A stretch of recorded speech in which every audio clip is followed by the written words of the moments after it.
Item ಯಾವುದೇ ಇರಲಿ try ಮಾಡಿ ಆಚಿ ಚಿಕನ್ ಮಸಾಲಾ. ಇನ್ನು ಶಾಲಾ ಕಾಲೇಜುಗಳಲ್ಲಿ ಹಿಜಾಬ್ಗೆ ಅನುಮತಿ ಕೊಟ್ಟ ಸರ್ಕಾರದ ಆದೇಶವನ್ನ ಕಾಂಗ್ರೆಸ್ ನಾಯಕರು ಸಮರ್ಥನೆ ಮಾಡಿಕೊಂಡಿದ್ದಾರೆ.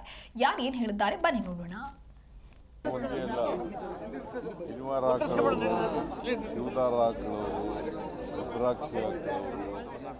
ಎಲ್ಲರಿಗೂ ಕೂಡ ಹಾಕಬಹುದು, ಅವರವ್ರ ನಂಬಿಕೆಗಳಿಗೆ ಅನುಗುಣವಾಗಿ ಹಾಕಬಹುದು.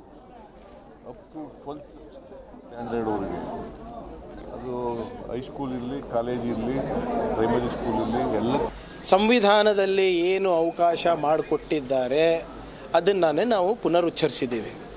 BJP ಅವರಿಗೆ ಕೆಲಸ ಇಲ್ಲ, ಅವರಿಗೆ ನಮ್ಮ ಯುವಕರಿಗೆ ಉಜ್ವಲ ಭವಿಷ್ಯ ಕೊಡೋದ್ರಲ್ಲಿ ಆಸಕ್ತಿ ಇಲ್ಲ. ನೋಡಿ, ಇದು 2022 ಆದೇಶವನ್ನು ತೆಗೆದುಹಾಕಿದ್ದೀವಿ. ಹೊಸ ಆದೇಶವನ್ನು ಕೊಟ್ಟಿದ್ದಾರೆ. ನಮ್ಮ ಶಾಲೆಗಳಲ್ಲಿ ಯಾವುದೇ ರೀತಿ ತೊಂದರೆಗಳಾಗಬಾರ್ದು ಅಂತ ನಾವು ಮಾಡಿದ್ದೇವೆ. ಸರ್, ಈಗ ಅದೇ ರೀತಿಯಾಗಿ ಅವರು ಕೇಸರಿ ಶಾಲೆಗೂ ಕೂಡ ಅವಕಾಶ ಕೊಟ್ಟಿದ್ದಾರೆ. ನೋಡಿ, ಕೇಸರಿ ಶಾಲೆ ಹಾಕೊಂಬರೋದು, ಹಸಿರು ಶಾಲೆ ಹಾಕೊಂಬರೋದು, ನೀಲಿ ಶಾಲೆ ಹಾಕೊಂಬರೋದು, ಅದು ಯಾವ ಮಾನದಂಡದಲ್ಲಿ ಒಂದು ಸಮವಸ್ತ್ರಕ್ಕೆ ಅದು ಒಪ್ಪಿಗೆ ಇರ್ತದೆ? ನಾನು ಹೇಳ್ತಾ ಇದ್ದೀನಿ ನೋಡಿ, ಶಿಕ್ಷಣ ಧರ್ಮ, ಶಿಕ್ಷಣವೇ ಧರ್ಮ. ಕೈ ಹಾಕಕ್ಕೆ ಹೋಗಬೇಡಿ.